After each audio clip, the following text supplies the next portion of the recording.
Hi, this is Tavi Greiner, Astronomy.fm's Vice President of Communications. If you enjoy our programming, please let us know with a donation to astronomy.fm/donate. We really do rely on your support, and it's true, every little bit counts. AFM. Program complete. Enter when ready.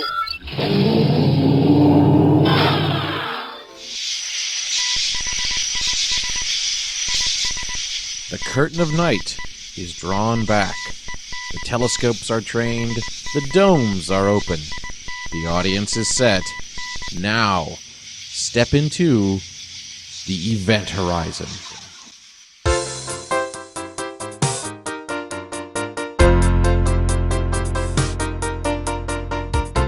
Good evening, everyone, and welcome to the Event Horizon here on Astronomy.fm radio. It is another Friday evening. This one happens to be June the 7th, 2019, 9 o'clock in the evening, Daylight Savings Time. For those of us here in the eastern portion of North America, Universal Time, that would put it 1 o'clock in the morning. So 1 o'clock. Oh, yeah, 1 o'clock. Sorry. 1 o'clock in the morning, Universal Time, yep. June the 8th, Saturday morning. And what do we try to do on Friday nights, Nick? We're going to take over the world. Oh, that's right. Well, we'll do our best. At least take over the internet's radio waves. Good job, because in the chat room with you and me right now, Marty, is Optronics, Glenn, Evil Spot. Starstorm is on her way in. Okay. Let's see, what else? I have been asked to, however, very kindly by about 4 people, could I please post the YouTube link ASAP so that people in places like the Philippines and Korea who can't, it's a bit difficult to be with us, can actually have a listen to the show. And normally if it goes out to some of my Filipino friends, normally they're sharing it themselves, peer-to-peer kind of. Mm-hmm. So we may not actually see the numbers tick up for who's listening, but they do share the podcast. So that's always good to know. Oh, something I was going to mention, I forgot to mention while we were talking with our radio director. I read something about iTunes might be going away. What they're saying is you now got to get 3 different apps: a TV app, a podcast app, and a music app to replace the old iTunes. Okay. I get the feeling Apple's shooting itself in the foot. Mm-hmm. Well, I think they're doing it right. It's not cheap. Yeah. Well, so I go to iTunes Radio all the time, and we have our broadcast on iTunes Radio. And I just wondered, is that going to go away? Is that going to change? Yeah, it will change because, like I say, instead of us having iTunes on your computer, on your tablet, as it like a website? Well, no. It's basically, you've got to make sure you get the correct app. Yeah. So otherwise, you can't download podcasts. You can't watch any of the shows that you bought. Mm-hmm. Can't listen to the music you bought from them. I don't use it for anything like that. I just listen to their free radio. That's all. Well, I don't use them for free radio because I actually have a very nice little radio app that goes around the world. It asks me for the name of the radio station I want to add to the tuner, and then it hunts it down and puts it in for me, so I can just click on it. I can go to BBC Cymru, BBC Wales. I can go to, all kinds of stations all around the world. Mm-hmm. For the click of a button. If I tell it which country to look to, then I can scroll through a list of radio stations. But are we in that? Because we are in iTunes under Talk Radio. We're not on the app I use because we're not officially we're not a radio station that uses radio waves. Right. All right, so we'll have to keep track of how much it goes away if they keep their free radio section that we are in. Hopefully, they're scrapping iTunes totally. Totally. Did you hear one last time I checked? It was still there a couple of days ago. So. It was a couple of days ago. One of my radio amateur friends, Martin Butler, posted a warning on his podcast site saying, if you listen to download us via iTunes, you better start looking for the new apps, because fairly shortly it's going to be gone. So everyone of us that have got iTunes on our computers are going to have to find a way to our podcast somewhere else. I'll keep checking. I wonder if that app will be available, the free radio part, or not. So, and if it will be free to get into it, or if I have to buy an iTunes app for too much money or something like that. So far, I've heard that there's two versions. There's the free version, which means you're going to get slammed with ads, and there's the premium version. It has no ads. Except that's for Apple. But you pay for it. All right. Well, we'll find out. Keep track of that. So keep checking. If you listen to us on iTunes, keep that in mind that iTunes itself might disappear. We might have to refind it. It is disappearing. They are rebranding themselves. Everything's moving up market again, high prices. Mm-hmm. I would say it's not necessarily disappearing. It's just changing. No, iTunes is going, full stop. Right, but they're going to go with something else to replace it, right? Yeah, 3 apps. 3 apps, right. So that's what I'm saying. You have to find something to replace it. They're not available on PC yet, and they're certainly not available on Android yet. Okay. Only on iOS. All right. Something for us to think about, where other places we can be heard. Well, as I say, we have a link that goes straight to our server for radio. Now you can use that. You can put that straight into a browser, and that will let you listen to us. You can save it as a regular place on your favorites, yeah, website to listen to it. And just minimize the tab.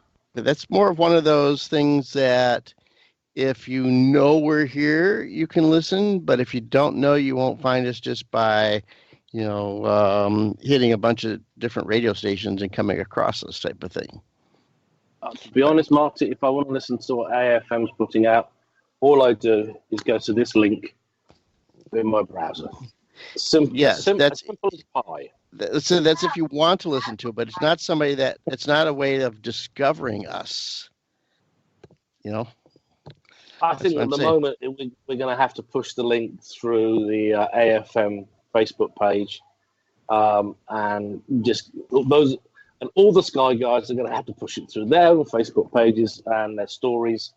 That way we can keep it going. We can get it out there. To be honest, some of my friends do it literally, so they get the links off my Facebook page. Right, because they already know about us.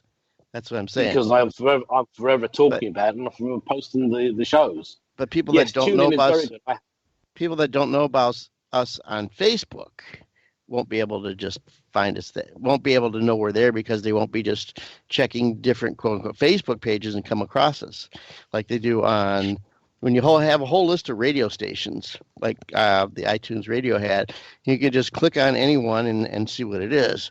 If you like it, fine. If you don't like it, you go away from it. But it's something that you could actually just kind of go through a list and start clicking on it and see what's there. So that's kind of what helps us get out there to people that don't know about us. If people already know about us, yeah, they can find us. But people that don't know about us really need to have them a way of coming across us and discovering us. Well, as I say, one very good way is that everybody who listens to us can talk about us, can give the link out to their friends if they want to listen, and that way it snowballs. It's kind of like an avalanche. You start off with a little small object that's rolling, and as more people give it out, the snowball, so to speak, gets bigger and bigger and bigger as it goes down the valley. It's the avalanche effect. It spreads out that way as well. So that's one way to do it. That's one way you want it to do it, but not necessarily the way it actually happens.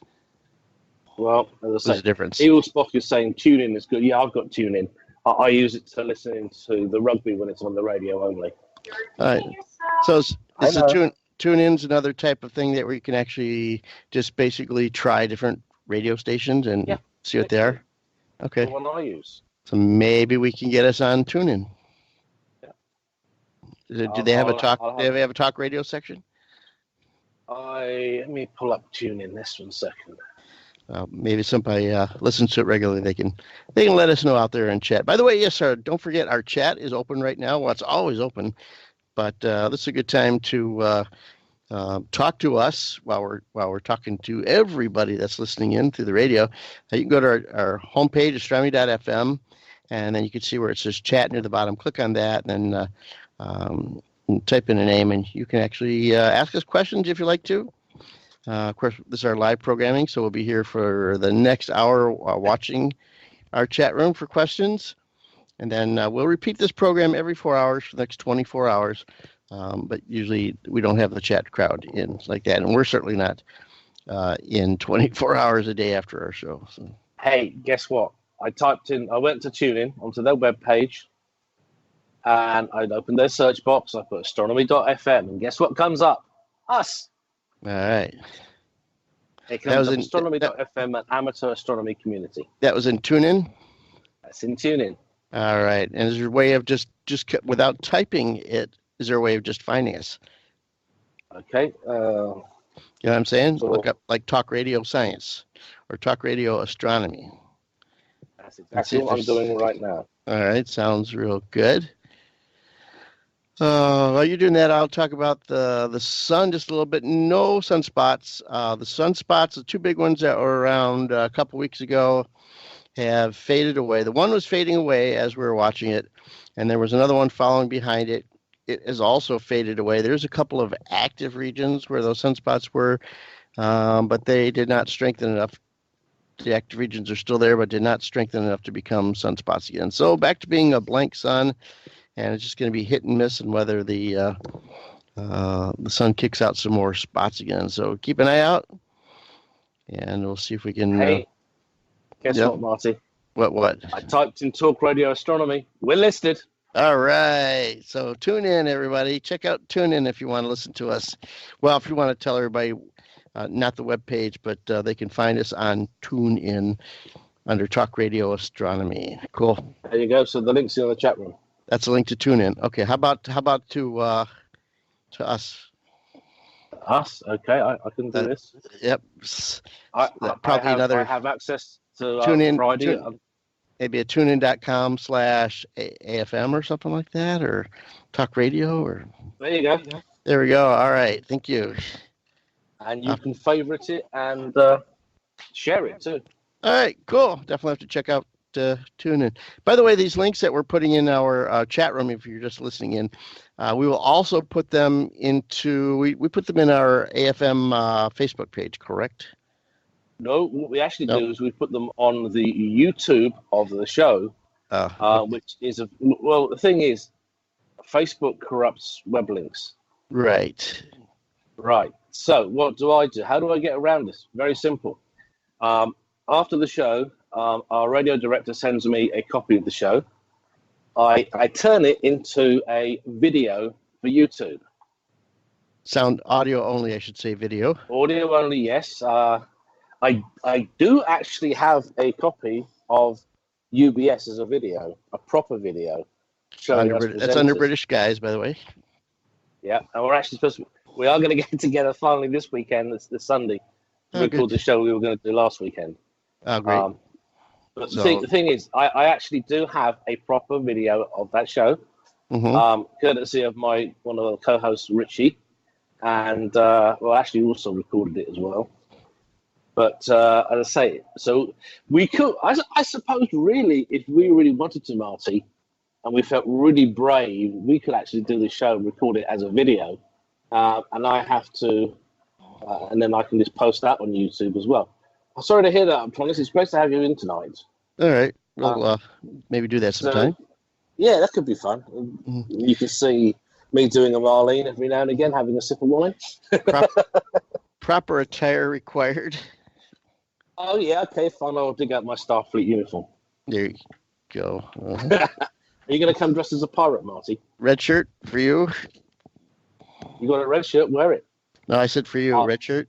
No, I have Command Gold and Sans Blues. All right. Another article on the sun, by the way. Let me pop that in here. How the Parker Solar Probe is hoping for results with the Parker Solar Probe. It's already launched. This is from the University of Michigan. They're hoping to use the solar probe to discover how is it that the outer corona of the sun is actually hotter than the sun itself. The surface of the sun's about 11,000 degrees. The corona gets like 1 million or 2 degrees hot, and they don't really know how that works. So they're thinking it's something to do with some magnetic fields that might be fluctuating up and down, because they think it's also spotty. Yeah, the corona has different temperatures in it, so some spots are hotter than other spots by quite a bit. So they're expecting to be able to figure out how the magnetic fields are traveling through the corona, and hopefully that will solve the mystery of why the corona is so much hotter than the surface of the sun itself. And there's an article. I put an article in our chat room from Science Daily, by the way. Now, one of the things we were actually discussing before the show started is NASA has actually finally put on its commercial jacket. For a long, long time, NASA was very against commercializing the ISS. Mm-hmm. So it has now said that private astronauts would be permitted to travel to the ISS for up to 30 days traveling on US spacecraft. Tourists. So, space tourism. Kind of a bit behind the time, because Beardy Branson has already got ahead of them, even though it's only suborbital. He's actually started the whole shebang about space tourism. Mm-hmm. But where else to go when you've been everywhere else on the Earth than to actually go into low Earth orbit? So, what is the price tag for a night stay on the ISS? Well, let's just say predicted preliminary price tag. Well, the article says they've priced it at $35,000. That's £27,500 per night. Mm-hmm. That does not include your ride to the ISS, which most likely will either be via SpaceX or Blue Yonder, because at the moment the only people that are actually going to permit to do these operations in the US is SpaceX and Steve Bezos's Blue Yonder. So basically, you'll be traveling in a Dragon capsule or in one of the Blue Yonder capsules to the ISS. You'll spend 30 days there. You'll pay for the privilege, and it's probably going to cost you a couple of million for the actual flight. Now, keep in mind, you haven't even got there yet, and you've already forked out maybe 2 or 3 million. That's just for your seat. Or more, yes. Yeah, small fortune, as Starstorm points out. Nothing for some. But yeah, well, there are a few people that probably wouldn't even miss the money, but never mind. What's really important, though, Nick, does it include breakfast, that overnight stay? Well, yeah, I'm assuming it does, and I hope it does, because at $35,000 a night, I'm hoping that it's going to be breakfast, lunch, and dinner. That's minimal, though, so you never know what it's really including till you read the fine print. You never know till you get there. Absolutely. Hate to go up there and be stuck without breakfast. Well, they've added a further caveat. There will be up to 2 short private astronaut missions per year. And that will be for a maximum of 30 days. What I was thinking of, if they could, even like that flexible, expandable module. Bigelow. Yeah. If they could like send something like that up, outfitted as kind of a interesting hotel room.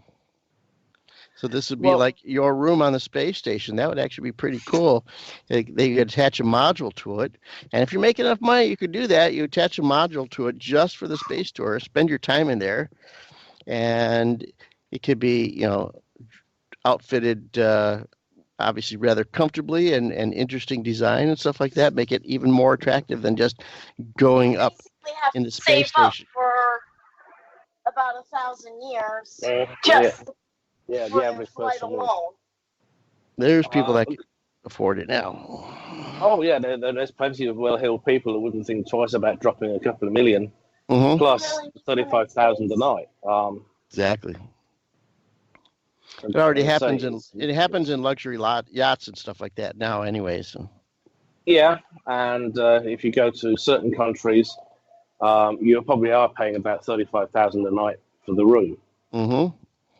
and that top end. that does not include food. Top end hotels, yes.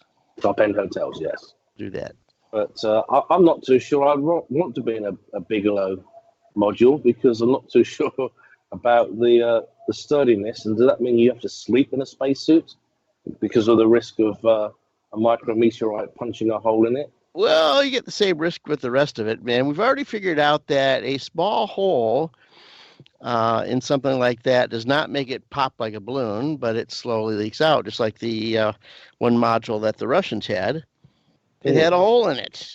Now, was it about a quarter inch or something like that? Maybe. Well, they found out like it doesn't go pop and it doesn't go. It just leaks. The air pressure goes down, and they know that's happening.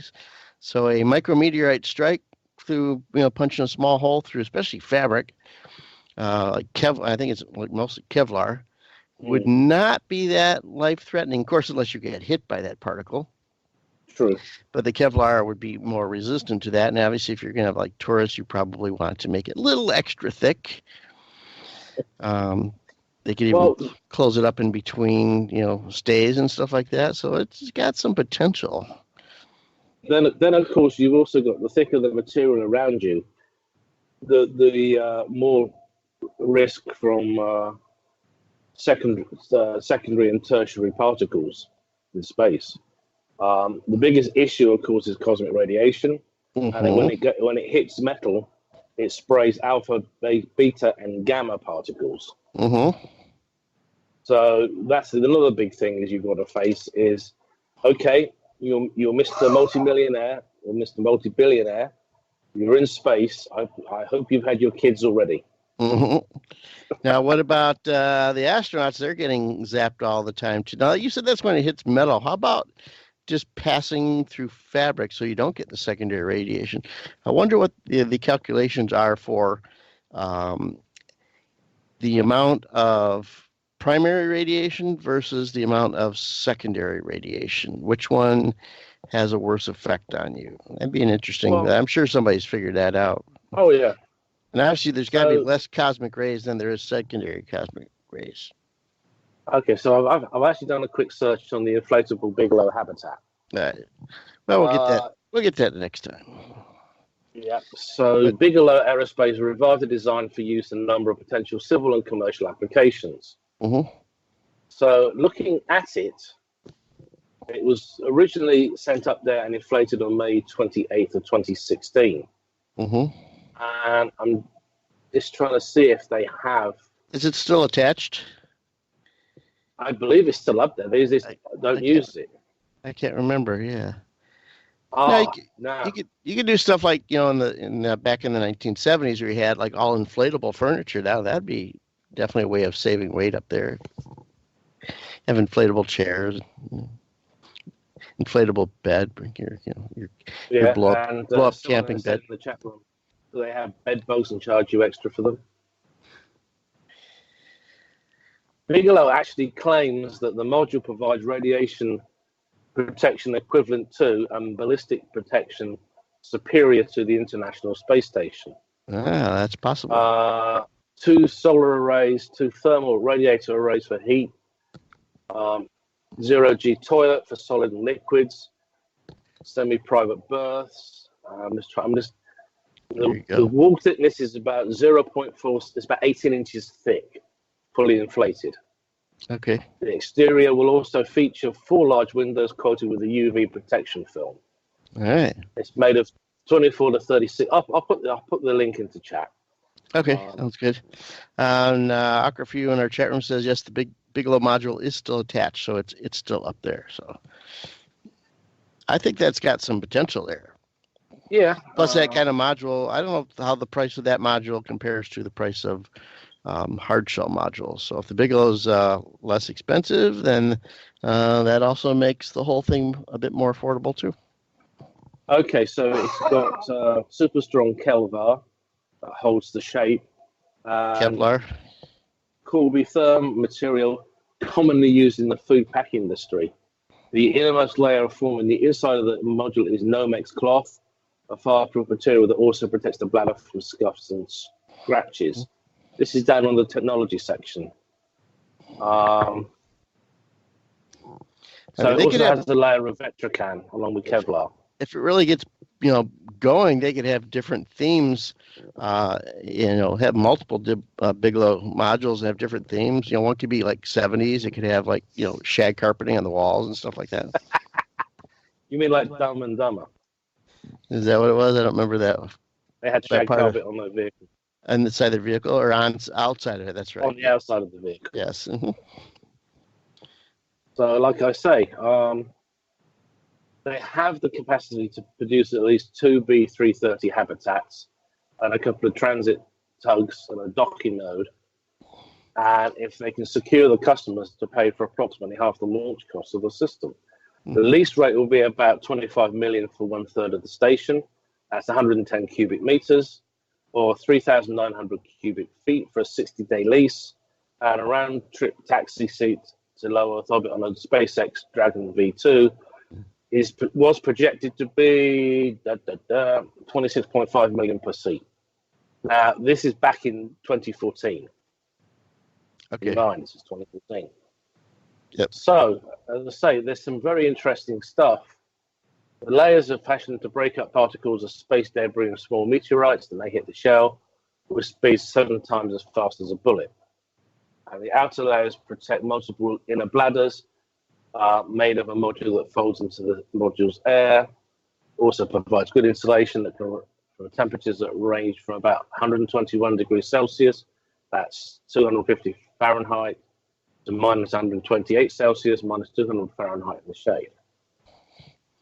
Gotta read the fine print though. There could be little, those extra charges for extras, like oxygen, water, stuff like that. Yeah, gotta be, make sure it all checks out. Anyway, it's, as I say, as of at the moment, it's really quiet. No one's actually said anything about what's happening. Is it going to go ahead? Is it still going to be used? But as I say, if they're going to have tourists to the space station twice a year, they're going to have to, I think you're right, they're going to have to produce enhanced versions. But they really do need to have an anchor customer to go forward with building and launching any systems below low Earth orbit. Beyond Earth orbit. I bet you don't get a discount for booking in the off season either. No. 2017, Bigelow and ULA, they were working to launch a B330 on the Vulcan launch vehicle after outfitting an Earth orbit. The B330 will be boosted to low lunar orbit by 2 further Vulcan ACES launches by the end of 2022 to serve as a lunar depot. Originally planned to be launched on Atlas V, but ULA stated that the in development Vulcan rocket was the only launch vehicle suitable with the performance and fairing capacity to be carrying a module. The timeline may be aspirational, as ULA have indicated that Vulcan will transition to using ACES upper stage around 2024. Interestingly enough, 2016 August, Bigelow did negotiate an agreement with NASA to develop a full-size ground prototype deep space habitation based on the B330 rather, under the next phase of Next Space Technologies for Exploration Partnerships. It's called the Expandable Bigelow Advanced Station Enhancement, X-Base, and they hope to test the module by attaching it to the ISS. So I suspect that was the module that they actually attached. All interesting stuff. Yeah. All right, one quick article before our break here. Did you get a chance to look for or listen to the meteor shower this morning? No, because I got up, got up, made coffee, got dressed, and went to work. Yeah, it was kind of early, just before sunrise. One of the Taurids or Aries. Yeah, it was the Aritids, the constellation of Aries. Meteor shower was to be basically during the daytime today. I didn't look up a website to see how much radio noise they recorded from it, but they said that you could like your method usually, tune into a distant radio station with an old style analog radio and listen for increased signal. Or you could also, just before sunrise, go out and while it's still mostly a little bit dark before sunrise and the constellation's up, and see if you can see some actual meteors. And they said it was supposed to be kind of potentially a decent one, but definitely a daytime one. Didn't try. Yep, I was sleeping. And I think it was really foggy for us here too. Yeah, well, as I say, it was beautiful and sunny this morning. Yeah, it was. At 56.1 Fahrenheit. Mm-hmm. When I got up, as I say, but when I get up, I'm like, I can do this on automatic. I'm walking across the kitchen, half asleep. My eyes are probably still closed. Yep. I know where my coffee machine is. Push, and that is a case of I have 2 K-cups of Death Wish coffee. It's going to wake me up shortly. Mm-hmm. And then it's a stumble to the bathroom, and about 20 minutes later, I'm out checking the rain gauge. Then it's back in, sit down, eat. I've been scarily healthy at the moment. I'm eating yogurts. And then it's Death Wish coffee. Then I'm wired for work. All right, let's do a little station identification. You're listening to the Event Horizon program here on Astronomy.fm radio, which you always have every Friday evening. And this one is broadcast Friday, June the 7th, 2019, about 9:30 in the evening for those of us here in the eastern portion of North America, Daylight Savings Time. Universal Time, we put it on Saturday morning, June 8th, at about 1:30 in the morning. We still have about another half hour of live program. Don't forget, we got more programs coming up after the Event Horizon, so keep tuned in if you want to and listen into more programming. But we will repeat all of our programs every 4 hours for the next 24 hours. So, I want to say thanks, hi to everybody in our chat room too. Right now, we've got, of course, you and me. We've got Glenn, Evil Spock, Starstorm, and Aqua for you are in our chat room. And if anybody's got any questions, this is the time to ask them. We've had a few pop out there and comments, and anybody wants to put in their own astrophotography, links to their astrophotography pictures. We like that kind of stuff too. So glad you're all listening in, everybody, and glad you're participating in chat too. Astronomers have directly detected newborn planets. Newborn planets, yes. Newborn planets. So this is in a star system 370 light years away, and infant planets forming together are shedding light on the early lives of Saturn and Jupiter in our own solar system. So there is an illustration of 2 gas giants, exoplanets orbiting the young star PDS 70. Now, PDS 70, it is an infant among stars. It's only about 5 million years old. Its planets are still in the process of forming. Now astronomers have actually caught that process in action. So Sebastian Leffert at the Leiden University of the Netherlands and colleagues report that new observations on June the 3rd in Nature Astronomy. So PDS 70 is so young, it actually hasn't ignited fusion in its core. Neither has its radiation chased away the dust and gas around it. Its protoplanetary disk is approximately 140 AUs wide, but there is a large 20 to 40 AU dust-free gap. Well, not all disk gaps come from planets, but in this case, it's pretty clear that planets have swept to clear a large region of the disk. In fact, the massive planet PDS-70b was directly imaged last year, orbiting inside the gap. So using the Very Large Telescope in Chile to watch the signature of the hydrogen gas flowing into the planet. What's more, they've discovered a similar gas flow into what they're calling another planet, PDS-70c. And Glenn's got a question in the chat room. As soon as I finish this, you can go to that. We'll go to that, Marty. All right. They're using a very different instrument to the one that was used to discover PDS-70b, the multi-unit spectroscopic explorer, or MUSE. The Very Large Telescope's adaptive optics system helped MUSE obtain crystal clear images of this faraway system. Each of the images pixels does double duty, not only noting the brightness in a given waveband, but also recording the spectrum of that light. Those hard-working spherical pixels are known as spaxels, which is just fun to say, really. It's a spaxel.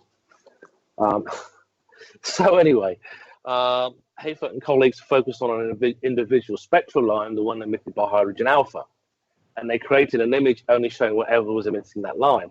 After removing the star from the image, 2 dots remain. One is exactly where the previous discovered PDS-70b should be. The other one is on the other side of the star at the outer edge of the disk gap. So 70b is the most definitive case for a protoplanet, which was not in. This is from Thane Curie of the Subaru Telescope National Astronomical Observatory of Japan, who was not involved in the study.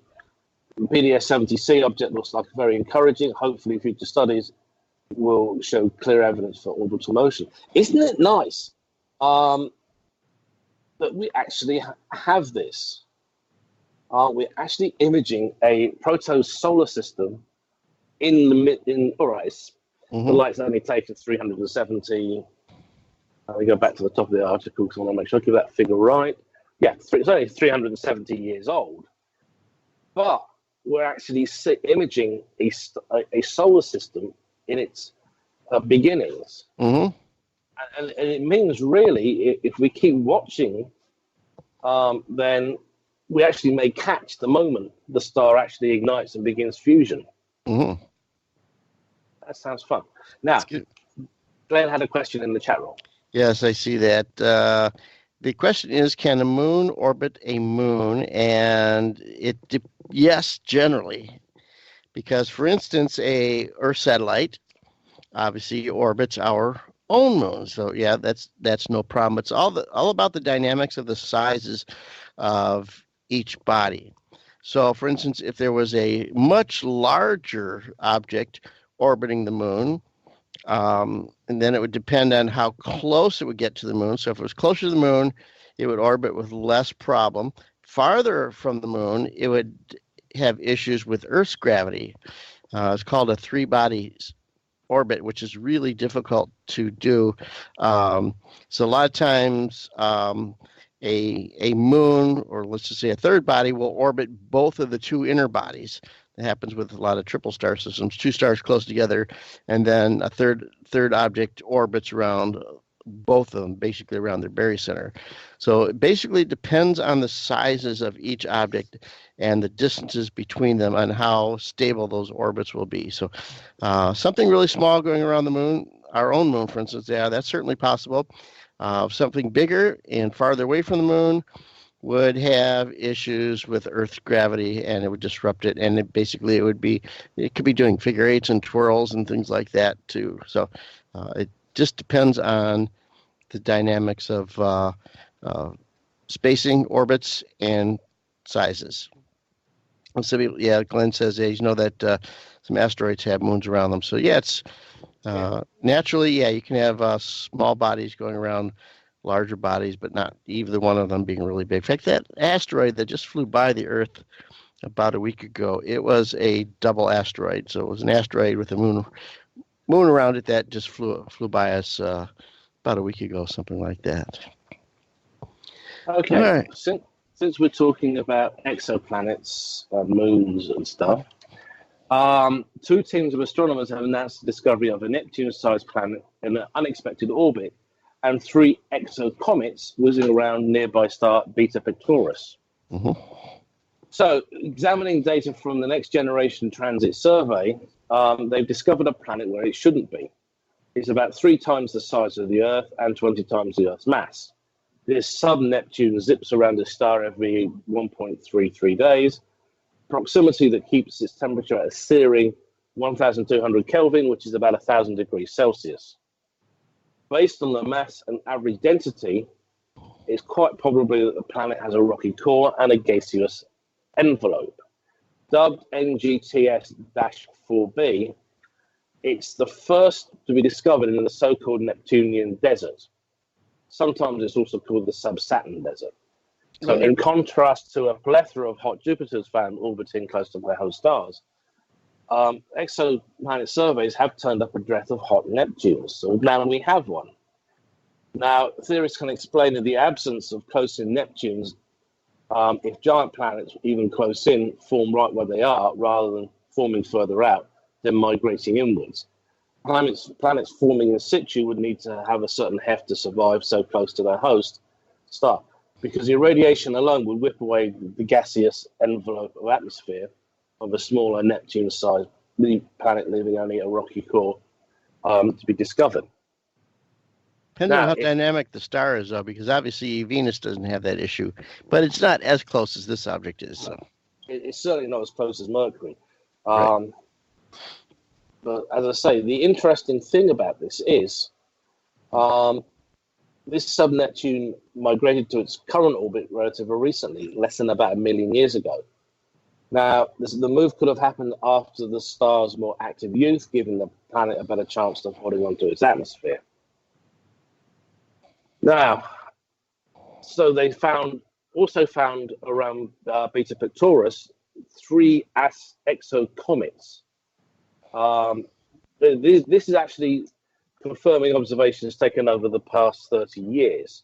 Only some 20-odd million years old, Beta Pic is in the young adult phase of starhood. It's still surrounded by a disk of dust and gas in which planets are forming. One of those is the young gas giant Beta Pictoris b, which was directly imaged in 2008 by the VLT in Chile.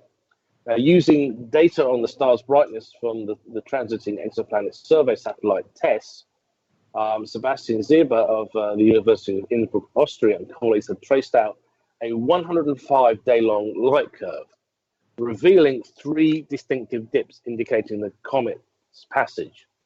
The dips are asymmetric, not periodic, and the longest one lasts about 2 days. So we've kind of settled down and accepted that Oumuamua was an interstellar object. It came, it visited, and then it waved goodbye. Didn't stop long enough to really be worked on, but quite a few amateur astronomers did manage to get imaging on it. Mm-hmm. But actually finding exocomets, this is new. Now, the test data can't distinguish between big fluffy comets and small dense ones. But what the team wants to do is they want to monitor for future transits whilst taking simultaneous spectroscopic observations. Now, so the comets have been long suspected since about 1987. Observations detected changing chemical fingerprints around the star.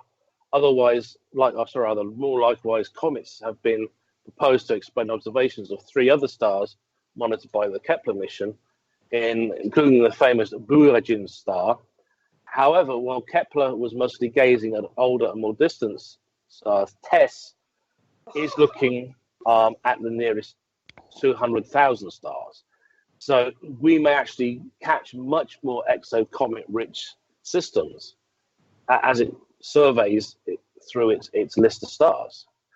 And there is a preprint available on AstroPH ARXIV. So the paper will appear in Astronomy and Astrophysics shortly. Oh, good. It's nice, isn't it, really? Yeah. All right, let's see. A couple things. Let's see. Well, we're a little still far away from the June solstice, so we'll talk about that in a couple more weeks or so. Let's see some more NASA stuff. We had the article, but it wasn't from NASA. A ring or cloud of cool gas has recently been discovered around the Milky Way's supermassive black hole. So the hot gas, is pretty easy to detect because it's tens of millions of degrees or something like that, as it goes circles around the a black hole, and it gets speed up, it collides, and it emits like a whole bunch of radio waves and X-rays and things like that. So not too hard to detect, but the bigger the better the equipment, the better for that. Now recently they've discovered some cooler gas a little farther out, circling around our Milky Way's black hole, and it was not quite. Now that's harder to detect because the temperature of that gas gets to be something like, was it 10,000 degrees or 10 million degrees or something like that. So it doesn't emit the hot radiation like the inner gas does. So a little bit more effort to find it, and they did find cool gas, around our Milky Way black hole. I can't find that article. Where is that? It's been in a couple of places, and I can't find it. I'll get it there. All right. You got something else for him while I'm looking for that link to that article? Yeah, Jupiter is outstanding at opposition. Prime time Jupiter viewing kicks off this month when the planet reaches opposition on June the 10th. I'd actually had an article about D-Day and astronomy, but I can't find it right now. Okay. Yeah, I saw that article too. I read it. It was about the moon phase during the time that some of the reports weren't quite matching up with what people looked up and found out what the moon was supposed to be about. But I found out what the issue was. See, during D-Day, they were having gliders go in. And they wanted them obviously getting there in the dark, but landing with some moonlight so you could actually see the ground a bit. And the report said they wanted part of the story goes they wanted a late moon. A late moon, which means the moon wouldn't actually rise for a while.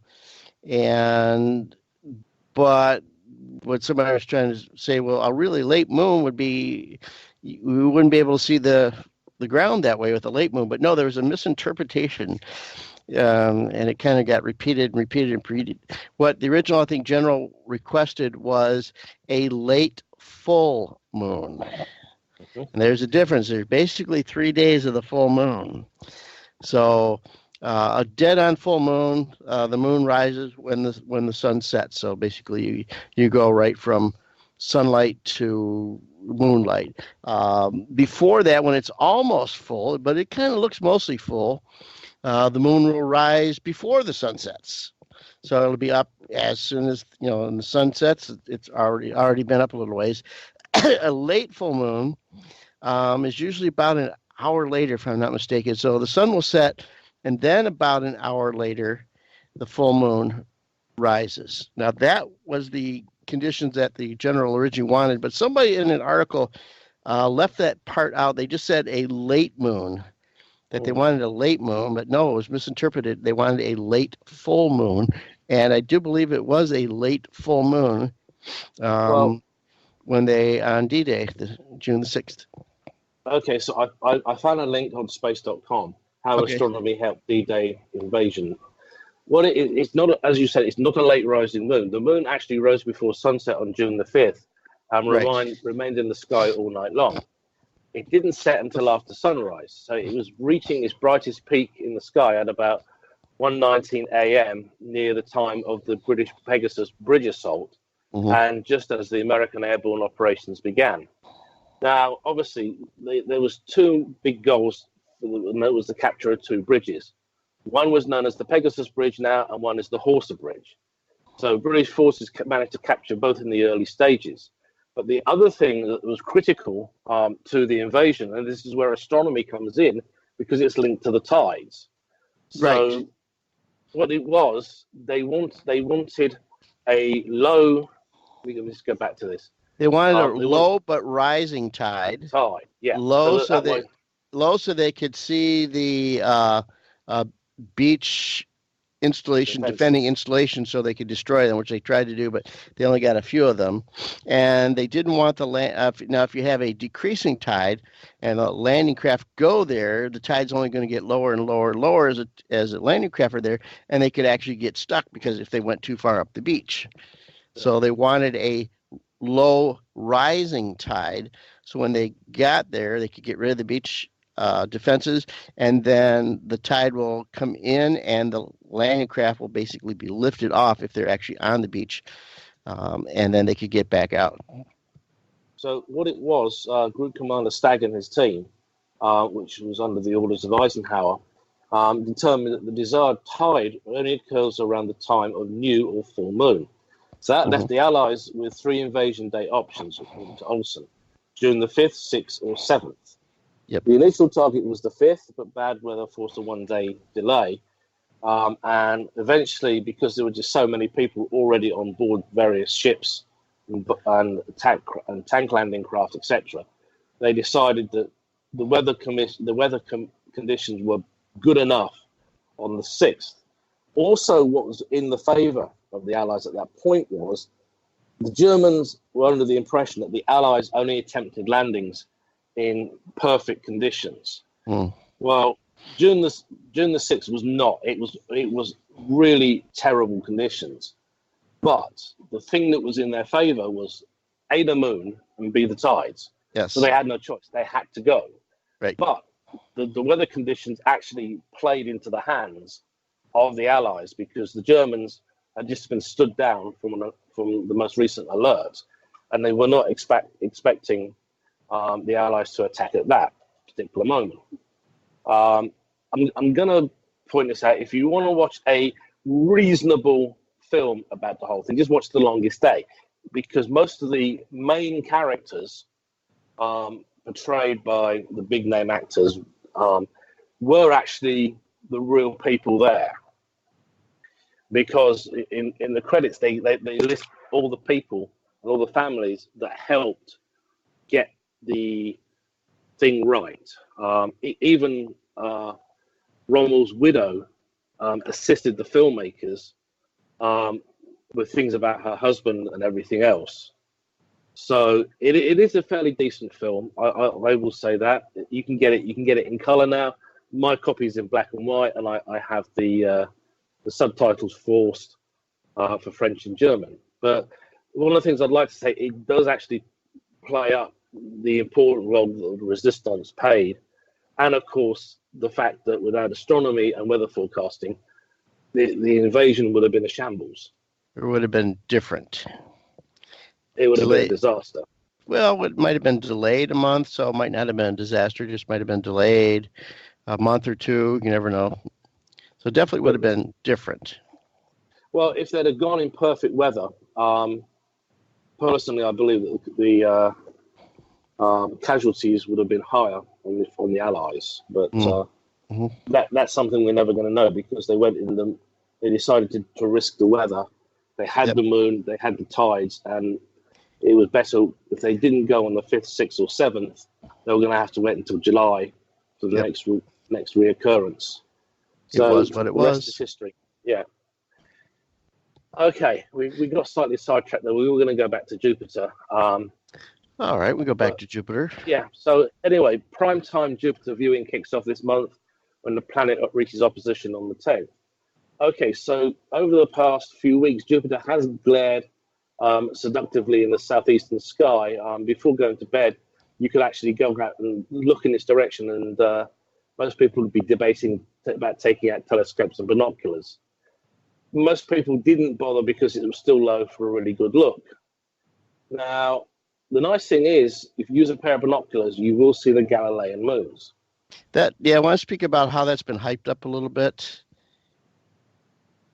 Have you heard the hype on that? I haven't heard the hype on it. The hype has been, because it's coming up on opposition within a few days. The almost like a giant Mars type of thing, that Jupiter will be so big you could see its moons with binoculars. Well, most of the time you could see its moons with binoculars anyways, but they're way overhyping being able to see Jupiter's moons with binoculars because of the opposition coming up in a few days. One of the best views I ever had, believe it or not, was on the roof of the physics building at Harvard many, many years ago with Louis Serrato. We went down there for a lecture, and afterwards there were several telescopes. You could look one way out towards the coast, and you could actually see a baseball game in progress. But I got some really good views at that point. But It's nice. It's nice to have it back in the skies. Jupiter is currently in Ophiuchus this summer. It's moving westward in retrograde motion, and it remains low in the south around declination -22 throughout its current apparition, and that is from Stellarium. Mm-hmm. So and there is a nice little star chart that shows you where Jupiter is right now. You can see Antares, Scorpius, Sagittarius, parts of it, and that's facing southeast around 11 p.m. local time in early June. Opposition, I think, is June the 10th, if I'm not mistaken. Yeah, it is. Yeah. A event with his Jupiter's moons is coming up on the 10th too. It's actually pretty cool. At about 8 o'clock Universal Time, June 10th. That puts it about 4 in the morning for us here in Eastern North America. Io, the first of the 4 Galilean moons, and its shadow will transit the face of Jupiter at the same time. In fact, according to what I've seen, it looks like Io will be superimposed over its shadow, which will be actually a little bit bigger than Io itself. So that'd be kind of really cool to look at Jupiter and see a moon circled by its shadow going across the face of Jupiter. That's at about 8 hours Universal Time, maybe a few minutes before, 8 hours Universal Time, and it'll be across the face of Jupiter for 2 more hours. And then the next day, June the 11th, something similar, but not quite superimposed. Second one, Europa will transit with its shadow, and they'll be about a minute apart. So I don't think that they will be overlapping like that, but they'll be like right next to each other. Yeah. And that will be at 12 hours Universal Time, starting and ending at about 14:30-ish, 14:30 Universal Time on June the 11th. So that's some pretty cool stuff to see. A moon and its shadow transit at pretty much the same time. Let me see if there's one. Transit starts, and then shadow starts, and transit ends, shadow ends. Yeah, so they're going to stay in sync for the Europa also. So I've actually seen where a moon is past its shadow during opposition. And that's a pretty cool event to see. This information is on projectpluto.com.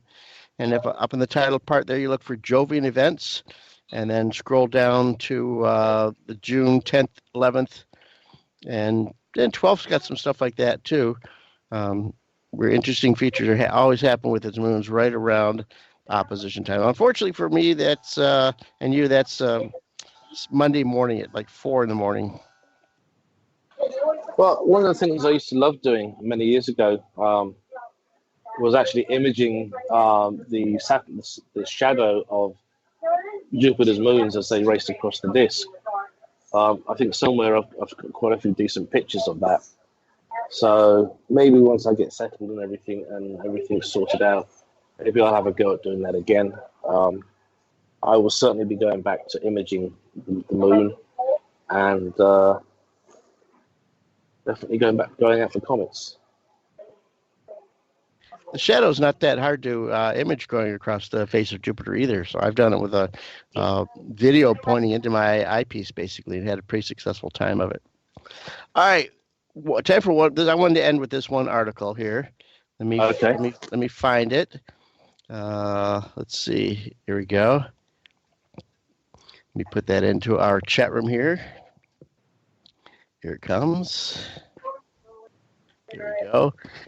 Ancient supernova, they think, prompted human ancestors to walk upright. Now, this were obviously our very primitive, almost pre-human ancestors. Thought that basically they lived in tropical conditions, and they thought one way that they started walking upright was by when the tropical conditions start turning more into savanna. So basically they were becoming no more trees to climb, so they had to go across the savanna, and it's kind of hard to do that on all fours, but much easier to do standing upright.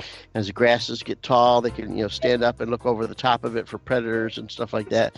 So they thinking that there was some supernova activity that ionized the atmosphere and basically increased lightning strikes, which set the trees on fire and created more savanna land. Oh, by the way, Marty, we were discussing supernovae last week, a little brighter than the sky. I remembered that what I was trying to remember. Eta Carina in the southern skies. Gotcha. When that goes, that is going to be spectacular. Yep. All right, everybody. Time for us to head on out of here. So thanks for all tuning in, and we'll see you next week. Good night, all. Captain Savage, Breeder Beamer, we're ready to come home.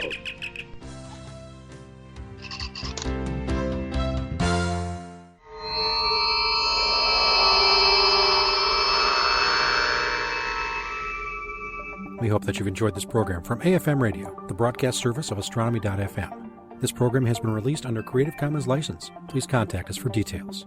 You may find more of our AFM original programs on our website. It's really easy to find us. We are Astronomy.fm. You may also find us in the iTunes radio listings near the top of the News Talk section, and also as an iTunes podcast selection.